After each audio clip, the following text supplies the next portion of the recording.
ആദർശം അമാനത്ത് എന്ന് പറയുമ്പോൾ അമാനത്ത് അട്ടത്താണെന്ന് പറഞ്ഞിട്ട് വോയിസ് വിടുന്ന ചില ആളുകൾ, അല്ലാഹു തആല അവർക്കൊക്കെ നല്ല ബുദ്ധി കൊടുക്കട്ടെ. രാഷ്ട്രീയം തലയിൽ കയറി അഹ്ലു സുന്നത്ത് വൽ ജമാഅത്തിനെ എതിർക്കാൻ ഒരാളും തുനിയരുത് എന്ന് ഈ സമ്മേളനത്തിൽ ഞാൻ വിളിച്ചു. ഒരു 100 റുപ്യ കൊടുക്കുക, അല്ലെങ്കിൽ 50 റുപ്യ കൊടുക്കുക, അല്ലെങ്കിൽ 20 റുപ്യ കൊടുക്കുക, അല്ലെങ്കിൽ 10 റുപ്യ കൊടുക്കുക, അല്ലെങ്കിൽ ഉസ്താദ്മാരെ കയ്യിൽ നിന്ന് പിടിക്കുക. ബിസ്മില്ലാഹിർ റഹ്മാനിർ റഹീം. ഒന്നര പോയിക്കണം, അല്ലെങ്കിൽ 4-5 ആൾക്കാർ എങ്ങനെ ഇൻഷാ അല്ലാഹ് ഒരു 50,000 റുപ്യ പണം കിട്ടണം. പോരാത്ത ഇൻഷാ അല്ലാഹ് എന്നോട് പറഞ്ഞാൽ മതി. പ്രിയപ്പെട്ടവരെ, ഇവിടെ സംസാരിക്കാൻ ബഹുമാനപ്പെട്ട സുലൈമാൻ ഉസ്താദും അതുപോലെ മാത്രമല്ല നമ്മുടെ സലാഹുദ്ദീൻ വൈദ്യ വല്ലപ്പുഴ നമ്മളെപ്പോഴും കേട്ടുകൊണ്ടിരിക്കുന്ന നല്ല പ്രാസംഗികരാണ്. നമ്മൾ സമസ്യയെ സംബന്ധിച്ച് നന്നാക്കി സവിസ്തരം പ്രതിപാദിക്കും. ബഹുമാനപ്പെട്ട ഉമർ അച്ചണ്ണ, മറ്റൊരുപാട് ആലിമീങ്ങളോട് ഇരിക്കുന്നുണ്ട്. അവരൊന്നും സമയം കവർന്നെടുക്കുന്നില്ല. എനിക്ക് നിങ്ങളോട് പറയാനുള്ളത്, നാമൊക്കെ സമസ്തന്റെ പ്രവർത്തകരാകാം. പ്രിയപ്പെട്ട മാനേജ്മെന്റ് കമ്മിറ്റി ഭാരവാഹികൾ ആരെങ്കിലും ഈ സദസ്സിൽ വന്നിട്ടുണ്ടെങ്കിൽ, SKSF-ന്റെ, SYS-ന്റെ, SMF-ന്റെ നമ്മുടെ കർമ്മധീരരായ പ്രവർത്തകർ, പാവങ്ങളായ ഉസ്താദുമാരാണ്. പ്രത്യേകമായി മാനേജ്മെന്റ് ഉണ്ടാവുമെന്ന് എനിക്കറിഞ്ഞു. എനിക്ക് മനസ്സിലാവുന്നവരുണ്ടാവുന്ന ബഹുമാനപ്പെട്ട ശൈഖുന അവരുകൾ പോകുന്നുണ്ട്. ഇൻഷാ അല്ലാഹ് അല്ലാഹു തആല ആരോഗ്യ ആഫിയത്തും ദീർഘായുസ്സും കൊടുക്കട്ടെ. സമസ്തയിലുള്ള 40 മുഷാവറ അംഗങ്ങൾക്കും അല്ലാഹു ആഫിയത്തുള്ള ദീർഘായുസ്സ് കൊടുക്കട്ടെ. അതുകൊണ്ടാണല്ലോ നമ്മളൊക്കെ ആ സംഘടനയുടെ പിന്നിൽ നിൽക്കുന്നത്. പരിശുദ്ധ ശഅബാൻ മാസമായിട്ടുണ്ട്. ഉസ്താദുമാരൊക്കെ ബേജാറായിക്കൊണ്ടിരിക്കുക. ആരും ബേജാറാകണ്ട. എന്റെ മാനേജ്മെന്റ് പാവപ്പെട്ട സമസ്തകളുടെ ജമിയത്തുൽ ഉലമയുടെ പ്രവർത്തനവുമായി SKS-വുമായി മുന്നോട്ട് പോകുന്ന പാവപ്പെട്ട മുഅല്ലിം സുഹൃത്തുക്കളെ, ഉസ്താദുമാരെ പള്ളിയിൽ നിന്നും മദ്രസയിൽ പിരിച്ചിടുക എന്ന ആ പദ്ധതി മാറ്റിവെക്കണമെന്ന് എന്റെ മാനേജ്മെന്റിനോട് പ്രത്യേകമായി ഞാൻ ഉണർത്തുകയാണ്. അവർ സമസ്തന്റെ പ്രവർത്തകന്മാരാ, പാവങ്ങളാ. ബഹുമാനപ്പെട്ട വരക്കൽ മുല്ലക്കോയ തങ്ങൾ മുതൽ പാങ്ങിൽ അഹമ്മദ് കുട്ടി മുസ്ലിയാർ, റയീസുൽ മുഹഖഖീൻ കണ്ണിയത്ത് ഉസ്താദ്, ബഹുമാനപ്പെട്ട ശൈഖുന കോട്ടമൽ ഉസ്താദ്, KK അബൂബക്കർ ഹസ്രത്ത്, ബഹുമാനപ്പെട്ട ശൈഖുന KT ഉസ്താദ്, നമുക്കെപ്പോഴും നമുക്ക് ഉപദേശം തന്നെ ബഹുമാനപ്പെട്ട ശൈഖുന നാട്ടിക ഉസ്താദ്, അഹ്ലു സുന്ന വൽ ജമാഅ ഞങ്ങൾക്ക് പറഞ്ഞു തന്ന KB മുഹമ്മദ് മുസ്ലിയാർ കൂറ്റനാട്, സുപ്രഭാതത്തിന് നട്ടല്ലായിരുന്ന ബഹുമാനപ്പെട്ട ബാബു മുസ്ലിയാർ, ചെറുശ്ശേരി ജൈനുദ്ദീൻ മുസ്ലിയാർ, ബഹുമാനപ്പെട്ട കാളമ്പാടി ഉസ്താദ്, ഓർക്കൊക്കെ അല്ലാഹു സുബ്ഹാനഹു വ തആല അവരുടെ ദറജകൾ അല്ലാഹു സുബ്ഹാനഹു ഉയർത്തി കൊടുക്കുമാറാകട്ടെ. അവരുടെ ഖബറുകളെ അല്ലാഹു തആല വിശാലമാക്കുമാറാകട്ടെ.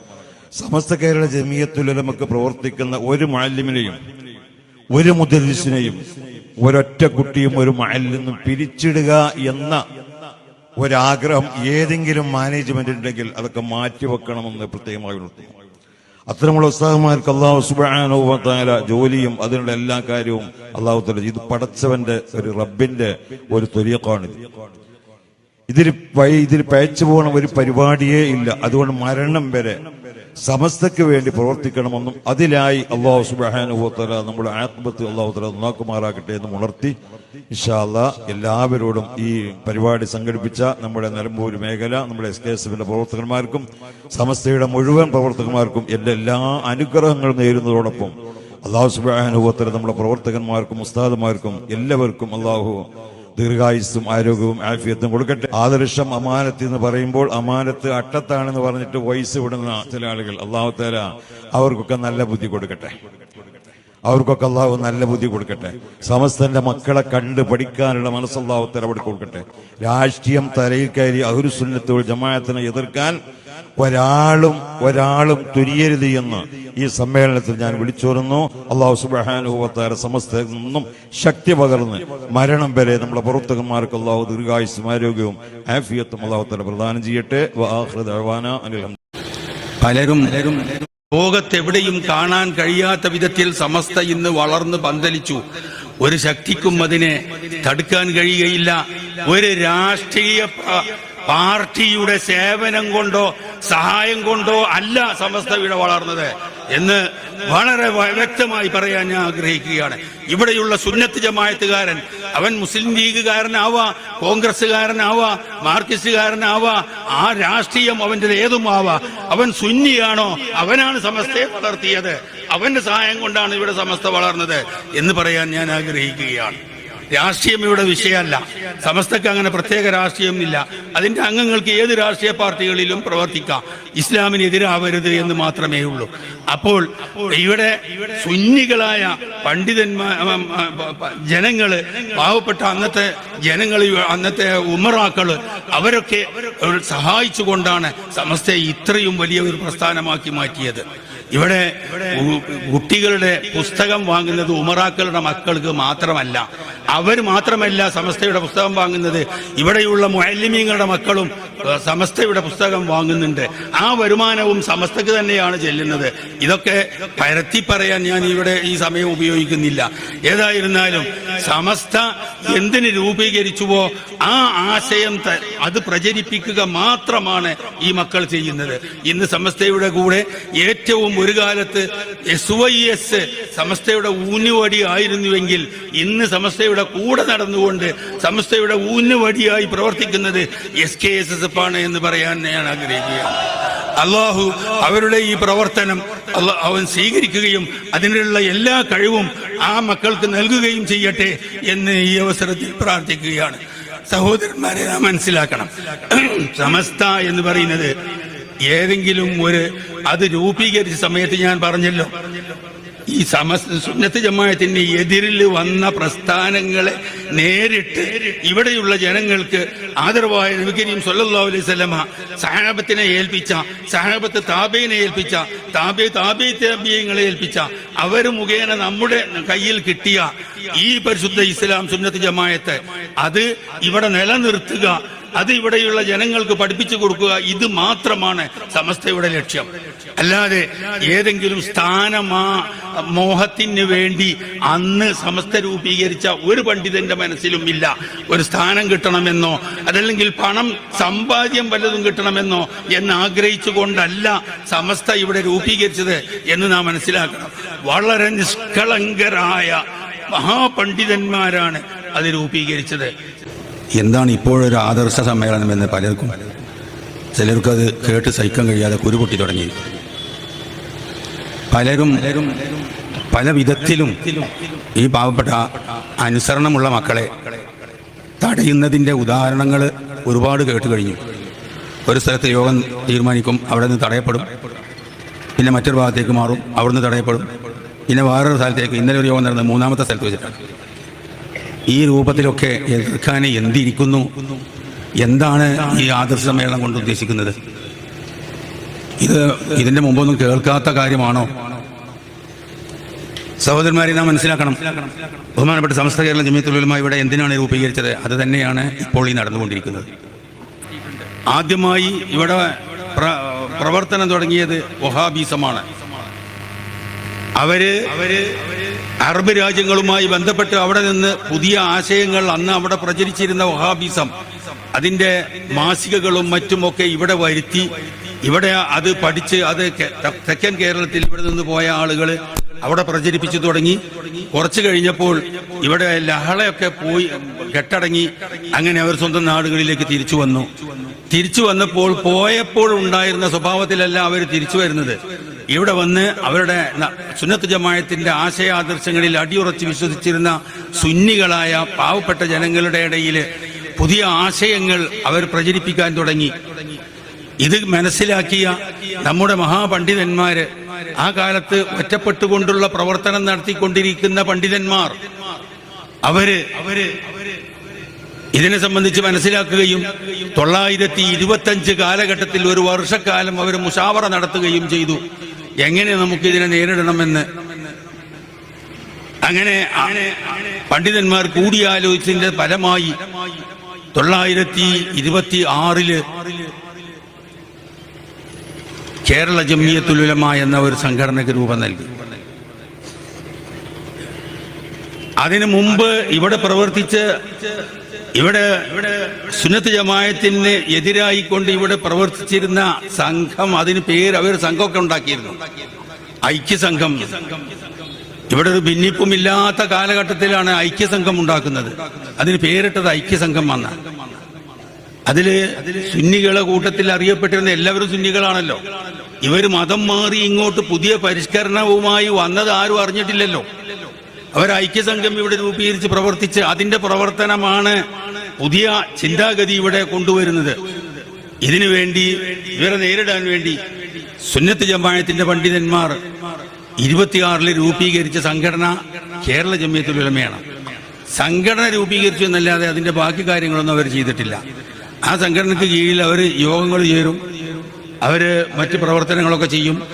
സുന്നത്ത് ജമാഅത്തിന്റെ പണ്ഡിതന്മാർക്ക് പിഴച്ചു പോയ വിധേയത്തിന്റെ ആശയം അത് ഇന്നത് പിഴച്ച സിദ്ധാന്തമാണ്, അതിൽ നിന്ന് മാറി നിൽക്കണമെന്ന് പൊതുജനങ്ങളോട് ആഹ്വാനം ചെയ്യും. അങ്ങനെ ചുരുക്കത്തിൽ 934 ഈ സംഘടന രജിസ്റ്റർ ചെയ്യുന്നത്. രജിസ്റ്റർ ചെയ്യാൻ ചെന്ന് നോക്കിയപ്പോൾ അത് രജിസ്റ്റർ ചെയ്തു പോയിരിക്കുന്നു. കേരള ജംഇയ്യത്തുൽ ഉലമ രജിസ്റ്റർ ചെയ്തു പോയിരിക്കുന്നു. അറിഞ്ഞിട്ടില്ല. ഇവര് വഞ്ചനയാണ് ചെയ്തത്. ഐക്യസംഘക്കാർ ഈ സുന്നത്ത് കേരള ജംഇയ്യത്തുൽ ഉലമക്ക് ജനങ്ങളിലുള്ള അതിയായ ആ ബന്ധം മനസ്സിലാക്കിക്കൊണ്ട് ജനങ്ങൾ അതിനെ സ്വീകരിക്കുന്ന അത് മനസ്സിലാക്കിക്കൊണ്ട് കബൂലിയത്ത് മനസ്സിലാക്കിക്കൊണ്ട് ആ പേര് ഉപയോഗിച്ചുകൊണ്ട് അവരുടെ സംഘടനക്ക് രജിസ്ട്രേഷൻ നടത്തി. അതാരും അറിഞ്ഞിട്ടില്ല. നമ്മുടെ ആളുകൾ പണ്ഡിതന്മാർ രജിസ്ട്രേഷന് ചെന്ന് നോക്കിയപ്പോൾ കേരള ജംഇയ്യത്തുൽ ഉലമ അവിടെ രജിസ്റ്റർ ചെയ്ത് പോയിരിക്കുന്നു. ഈ പേര് ആദ്യം പറഞ്ഞത് നമ്മുടെ പണ്ഡിതന്മാരാണ്. അതിനുശേഷം അപ്പോൾ നമ്മുടെ പണ്ഡിതന്മാർ അതിൽ കൂടി സമസ്ത കൂട്ടിയും കൊണ്ട് സമസ്ത കേരള ജംഇയ്യത്തുൽ ഉലമ എന്ന പേരിൽ 934 രജിസ്റ്റർ ചെയ്ത നമ്മുടെ സംഘടന അതാണ് ഇന്ന് നാം ഈ കൂടിയിരിക്കുന്ന. എന്തിന്റെ പേരിലാണോ, ഏതൊരു പ്രസ്ഥാനത്തിന്റെ പേരിലാണോ ഈ കൂടിയിരിക്കുന്നത് ആ പ്രസ്ഥാനം. അപ്പോൾ നമ്മുടെ പണ്ഡിതന്മാർ അതിൽ കൂടി സമസ്ത കൂട്ടിയും കൊണ്ട് സമസ്ത കേരള ജംഇയ്യത്തുൽ ഉലമ എന്ന പേരിൽ 934 രജിസ്റ്റർ ചെയ്ത നമ്മുടെ സംഘടന അതാണ് ഇന്ന് നാം ഈ കൂടിയിരിക്കുന്ന. എന്തിന്റെ പേരിലാണോ, ഏതൊരു പ്രസ്ഥാനത്തിന്റെ പേരിലാണോ ഈ കൂടിയിരിക്കുന്നത് ആ പ്രസ്ഥാനം. അത് 934 രജിസ്റ്റർ ചെയ്യുന്നത്. പിന്നീട് അതിനുശേഷം കുറെ പ്രവർത്തനങ്ങൾ, ഇത് ഇപ്പോഴുള്ള മാതിരിയുള്ള പ്രവർത്തനങ്ങളൊന്നും നടത്താൻ സമസ്തക്ക് കഴിഞ്ഞിട്ടില്ല. അങ്ങോട്ട് ചിന്തിച്ചിട്ടില്ല, അതിന്റെ ആവശ്യം വന്നിട്ടില്ല. കാരണം പള്ളിയിൽ നിന്നും ഖതീബ് പറഞ്ഞാൽ മതി, എന്ത് ചെയ്യണമെന്ന് പറഞ്ഞാൽ പിന്നെ അവിടെ രണ്ടഭിപ്രായമില്ല. അങ്ങനെയുള്ള കാലഘട്ടമാണ് ഇവിടെ. പിന്നീട് 945 കാലഘട്ടത്തിൽ ബഹുമാനപ്പെട്ട മർഹൂം ബാഫക്കി തങ്ങള് മഹാനവറുകളുടെ നിർദ്ദേശപ്രകാരം മഹാനവറുകൾ പണ്ഡിതന്മാരെ വിളിച്ച്, സമസ്തയുടെ പണ്ഡിതന്മാരെ വിളിച്ചുകൊണ്ട് പറഞ്ഞു, ഇവിടെ ഇന്ത്യ സ്വതന്ത്രമാകാൻ പോവുകയാണ്. അന്നൊക്കെ സ്വാതന്ത്ര്യത്തിന് വേണ്ടിയുള്ള പോരാട്ടങ്ങളും അങ്ങനെയുള്ള ചർച്ചകളൊക്കെ നടന്നുകൊണ്ടിരിക്കുന്ന കാലഘട്ടമാണ്. അപ്പോൾ ബാഫക്കി തങ്ങൾ പറഞ്ഞു, ഇന്ത്യ സ്വതന്ത്രമാകാൻ പോവുകയാണ്. അതുകൊണ്ട് ഇപ്പോൾ നമ്മൾ കുട്ടികൾക്ക് മദ്രസ പഠനം, കുട്ടികൾക്ക് ഇൽമു പഠിക്കുന്നത് ഇവിടുത്തെ ഭരണകൂടമായ ബ്രിട്ടീഷ് ഗവൺമെന്റ് സ്ഥാപിച്ച സ്കൂളുകളിൽ വെച്ചാണ്. പല ഭാഗങ്ങളിലും സ്കൂളുകളിൽ വെച്ചാണ് മദ്രസ പഠനം നടത്തുന്നത്. അന്ന് ഒത്തുപള്ളിയാണ്, മദ്രസയല്ല. വേറെ കുറെ ഭാഗങ്ങളിലും മൊല്ലാക്കന്മാര് സ്വന്തം വീടിനോട് ചേർന്ന് കെട്ടിയുണ്ടാക്കിയ ഷെഡുകളിൽ വെച്ച് ഓത്തുപള്ളി, ആ ഓത്തുപള്ളികളിൽ വെച്ച് പഠിപ്പിക്കുന്നതും കുറെ ഭാഗങ്ങളില് സ്കൂളുകളിൽ വെച്ച് പഠിപ്പിക്കുന്നതുമാണ് കുട്ടികൾക്കുള്ള മതപഠനം. ബാബയ്ക്ക് തങ്ങൾ പറഞ്ഞു, ഇന്ത്യ സ്വതന്ത്രമായാൽ ഇവിടെയുള്ള മുസ്ലിം, ക്രിസ്ത്യാനികൾ, ഹിന്ദു മതസ്ഥർ എല്ലാവരും ഒരേ രൂപത്തിലായിരിക്കും. പിന്നെ മുസ്ലിങ്ങൾക്ക് അവരുടെ മതം പഠിക്കാൻ വേണ്ടി സ്കൂൾ ഉപയോഗിക്കാൻ പറ്റുകയില്ല. എല്ലാവർക്കും ഒരേ അവകാശമായിരിക്കും ഉണ്ടാവുക.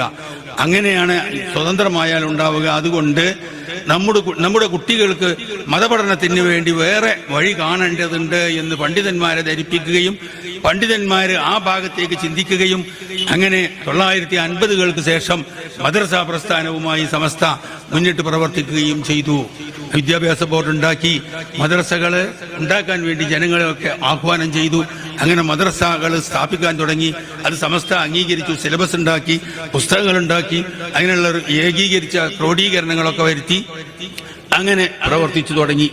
പിന്നീട് അങ്ങനെ വരുമ്പോൾ ആ മദ്രസയുമായി ബന്ധപ്പെട്ട് മുഅല്ലിമീങ്ങൾക്ക് സംഘടന വേണം, മാനേജ്മെന്റിന് സംഘടന വേണം. അങ്ങനെ അതിനോട് തുടങ്ങി വിദ്യാഭ്യാസ ബോർഡിന്റെ കീഴിൽ തന്നെ പലവിധ സംഘടനകളും.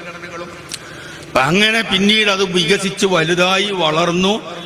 സമസ്ത തന്നെ വലിയ 16-ലധികം സംഘടനകൾ, ഉപസംഘടനകൾ, ആ ഉപസംഘടനകൾക്ക് കീഴിൽ പിന്നെയും അതിൻ്റെയും ഉപസംഘടനകൾ, അതെല്ലാം ഇവിടെ പ്രവർത്തിച്ചു കൊണ്ടിരിക്കുന്നു. ചെറിയ ഒരു ഉദാഹരണം പറയാം. സമസ്തയുടെ രൂപീകരിക്കുന്ന സമയത്ത് ജീവിച്ചിരുന്ന എൻ്റെ ഒരു ഉസ്താദ് കൂടിയായ ഒരു മഹാന്റെ ജീവിതത്തിലെ ഒരു സെക്കൻഡ് അല്ലെങ്കിൽ ഒരു 10 സെക്കൻഡ് നടന്ന ഒരു സംഭവം അത് നിങ്ങളെ കേൾപ്പിക്കാം. ആരായിരുന്നു സമസ്ത രൂപീകരിച്ചതെന്ന് മനസ്സിലാക്കാൻ വേണ്ടി മാത്രം. ബഹുമാനപ്പെട്ട ഗണ്യത്ത് അഹമ്മദ് മുസ്ലിയാർ, അദ്ദേഹം സുഖമില്ലാതെ വീട്ടിൽ ആയിരുന്ന കാലത്ത്, വയസ്സായി വീട്ടിലിരിക്കുന്ന സമയത്ത് ഒരു ദിവസം ഒരു മഹലിന്റെ ആളുകളുമായി ഒരു ജുമാ നിർത്തുന്ന പ്രശ്നത്തിന് ശംസുലമിയുടെ അടുത്ത് പോയി. അവിടെ നിന്ന് കേട്ടു ഗണ്യത്തിന് തീരെ സുഖമില്ല എന്ന്. അത് ചില ആളുകളുടെ കുപ്രചരണമാണ്, ഒന്നും സംഭവിച്ചിട്ടില്ല. ഏതായിരുന്നാലും ഞങ്ങൾ 6-7 ആളുകളുണ്ട്. നമ്മൾ തിരിച്ചു പോരുമ്പോൾ നമുക്ക് വാഴക്കാട് കൂടി പോകാൻ പറഞ്ഞ് പറൂക്കിൽ നിന്ന് വാഴക്കാട്ടിൽ തിരിച്ച് വാഴക്കാട് ചെന്ന് ബഹുമാനപ്പെട്ട ഗണ്യത്ത് ഉസ്താദിന്റെ അടുത്ത് ചെന്നു. അവിടെ പ്രത്യേകമായിട്ട് ഉസ്താദിനൊന്നും സംഭവിച്ചിട്ടില്ല. പ്രായാധികം കാരണം സുഖമില്ലാതെ വീട്ടിലിരിക്കുന്ന ആ അസുഖമല്ലാതെ മറ്റൊന്നുമില്ല. ഏതായിരുന്നാലും ആ സമയത്ത് ഞങ്ങളിങ്ങനെ ചെല്ലുമ്പോൾ അവിടെ ബഹുമാനപ്പെട്ട കോട്ടൂർ ഉസ്താദിന്റെ മകൻ ബാപ്പു മുസ്ലിയാരും വേറെ ഒരു 3-4 ആളും മഞ്ചേരി കുയിക്കൾ അവരെല്ലാവരും അവിടെ ഇങ്ങോട്ട് ഇറങ്ങുകയാണ്. 5 ആൾ അവരിങ്ങോട്ട് ഇറങ്ങുമ്പോഴാണ് ഞങ്ങൾ അങ്ങോട്ട് കയറുന്നത്. ഞങ്ങൾ അങ്ങോട്ട് കയറി അവിടെ ഓരോരുത്തരായി ഗണ്യത്ത് ഉസ്താദിന്റെ കൈ പിടിച്ച് ചുംബിക്കണം. അതിന് വേണ്ടി ഇങ്ങനെ ലൈനായിട്ട് നിൽക്കുകയാണ്. എന്റെ മുന്നിലുള്ള 10 തംസാജിയാണ് തെരുന്ന 10 തംസാജി. അദ്ദേഹം അടുത്തെത്തിയപ്പോൾ എന്താ വന്നതെന്ന് ചോദിച്ചു. അദ്ദേഹത്തിന്റെ മറുപടി പറയാൻ കാണാൻ വന്നതാണ് പറഞ്ഞു. അപ്പൊ ഹംസാജി അദ്ദേഹത്തിന്റെ പോക്കറ്റിൽ നിന്ന് കാശ് എടുത്തിട്ട് 20 രൂപ എടുത്തിട്ട് ഗണ്യത്ത് ഉസ്താദിന്റെ കയ്യിൽ കൊടുത്തു. ആ സമയത്ത് ചോദിച്ചു എന്താണിത്. ഹംസാജി ഇങ്ങനെ പറഞ്ഞു, പൈസ എന്ന് പറഞ്ഞാൽ ഞാൻ പിന്നെ പറഞ്ഞു. അത് പറഞ്ഞപ്പോൾ എത്ര പൈസയാണ്? കണ്ണ് ശരിക്കും കാണില്ല, 20 രൂപയാണ്. അപ്പൊ ചോദിച്ചു അത് എന്തിനാ തന്നത്? ഹംസാജി വരച്ചു വരുന്ന ശബ്ദം മുറികളാണ്, കരയാം. ദുആ ചെയ്യണമെന്ന് പറഞ്ഞപ്പോൾ അദ്ദേഹം പറഞ്ഞു ദുആ ചെയ്യാം. ആ സമയത്ത് ഗണ്യത്ത് ഉസ്താദ് വളരെ അധികം മലയാളത്തിൽ തന്നെ ഹംസാജിക്ക് വേണ്ടി, ഹംസാജിന്റെ കുടുംബത്തിന് വേണ്ടി, ഹംസാജിന്റെ മക്കൾക്ക് വേണ്ടി, അങ്ങനെ മറ്റ് ഹംസാജിന്റെ നാട്ടിലുള്ള പള്ളി മദ്രസകൾക്കൊക്കെ വേണ്ടി മലയാളത്തിൽ കുറേ ദുആ ചെയ്തു. എന്നിട്ട് ചോദിച്ചു മതിയോ? മനസ്സിലാക്കണം. ഗണ്യത്ത് ഹംസാജിനോട് ചോദിച്ചു മതിയോ? സമ്മതം കിട്ടിയപ്പോൾ ഹംസാജി കഴിഞ്ഞു. പിന്നെ ഓരോരുത്തർ പോയി. എന്നിട്ട് ഗണ്യത്ത് അവർ പറഞ്ഞു, കുഞ്ഞുമോനെ, നീ നേരത്തെ വന്ന 5 ഇപ്പോൾ വന്ന 7 5 12 ആൾക്ക് ചായ കൊടുത്തോ? 19 എന്ന് ഗണ്യത്ത് ഉസ്താദിനെ പറ്റി പറഞ്ഞു നടക്കുന്ന സമയത്താണ് ഈ 5 7 12 എന്ന് കൂട്ടുന്നത്. നേരത്തെ വന്ന 5 ആൾ, ഇപ്പോൾ വന്ന 7 ആൾ 7 5 12 ആൾക്ക് ചായ കൊടുത്തോന്നായി. അതിരിക്കട്ടെ, ഇവിടെ നമുക്ക് മനസ്സിലാക്കാനുള്ളത് മതിയോ എന്ന് ചോദിച്ചല്ലോ. ദുആ ചെയ്തത് മതിയോ എന്ന് ചോദിച്ചാൽ അർത്ഥം എന്താണ്? 20 രൂപ തന്നല്ലോ, ആ തന്നതിന് മാത്രം ദുആ ചെയ്തത് മതിയായിട്ടുണ്ടോ എന്ന ചോദ്യം. അതല്ലെങ്കിൽ ആ 20 രൂപ ഹലാലാവില്ല. ആ 20 രൂപ വാങ്ങുന്നത് ഹലാലാകാൻ അതിന് മാത്രമുള്ള ദുആ ഞാൻ ചെയ്തു തന്നത് മതിയായിട്ടുണ്ടോ എന്ന ചോദ്യം. ഇതാണ് സമസ്തയുടെ പണ്ഡിതന്മാർ. നമ്മളാരെങ്കിലും അത് വിഷയമാക്കോ? അങ്ങനെ ചിന്തിക്കുക പോലും ചെയ്യുകയില്ല. ഈ രൂപത്തിൽ ജീവിതത്തിന്റെ മുഴുവൻ ഭാഗങ്ങളും ഒരു കറാഹത്താണെന്ന് തോന്നുന്ന ഭാഗം ഒഴിവാക്കിക്കൊണ്ട് സുന്നത്ത് ജമാഅത്തിന്റെ ഉറച്ച വിശ്വാസത്തിൽ ജീവിതകാലം മുഴുവൻ ജീവിച്ചു തീർത്ത മഹൽ വ്യക്തിത്വമാണ് ബഹുമാനപ്പെട്ട ഗണ്യത്ത് ഉസ്താദ് സമസ്ത രൂപീകരിച്ചപ്പോൾ അന്നുണ്ടായിരുന്ന അംഗങ്ങളിലുള്ള ഒരാളാണ്. ഇത്തരം ആളുകളാണ് സമസ്ത രൂപീകരിച്ചതെങ്കിൽ അത് പോണ വഴിക്ക്, സമസ്ത പോണ വഴിക്ക് അതിന്റെ ഉദ്ദേശ ലക്ഷ്യത്തോടു കൂടെ അത് നിലനിർത്തിക്കൊണ്ട് സമസ്ത മുന്നോട്ട് പോകും. ഏതെങ്കിലും ഒരാളുടെ ആവശ്യത്തിന് ഒരാൾക്ക് വേണ്ടി ഇങ്ങോട്ട് വളയാനോ അങ്ങോട്ട് തിരിയാനോ സമസ്ത ഒരിക്കലും അത് തയ്യാറാവുകയില്ല. അത് ചെയ്യാവുന്ന ആളുകളെ എന്ത് ലക്ഷ്യത്തിന് വേണ്ടിയാണോ പോയത് അത് അങ്ങനെ തന്നെ നിലനിൽക്കുകയും ചെയ്യും. നമുക്ക് ചിന്തിക്കുവാനുള്ളത് ഇവിടെ കുറേ പ്രസ്ഥാനങ്ങളുണ്ട്. ഇവിടെ യഥാർത്ഥത്തിൽ ബഹുമാനപ്പെട്ട നബി സല്ലല്ലാഹു അലൈഹി വസല്ലം നമുക്ക് നമ്മുടെ കയ്യിൽ ഏൽപ്പിച്ച ആ പ്രസ്ഥാനം ശരിയായ വള്ളിപ്പുള്ളിക്ക് വ്യത്യാസമില്ലാതെ കൊണ്ട് നടക്കുന്നത്, ജീവിതത്തിൽ പകർത്തി നടത്തുന്നത് ഏത് പ്രസ്ഥാനമാണ് എന്ന് ആർക്കും പറഞ്ഞു കൊടുക്കേണ്ട ആവശ്യമില്ല. ആ പ്രസ്ഥാനം അത് ബഹുമാനപ്പെട്ട സമസ്ത കേരള ജമീയത്തുൽ ഉലമ തന്നെ അതിന്റെ പിന്നിൽ അണിനിരക്കുക, അത് മാത്രമാണ് നമുക്ക് ചെയ്യുവാനുള്ളത്.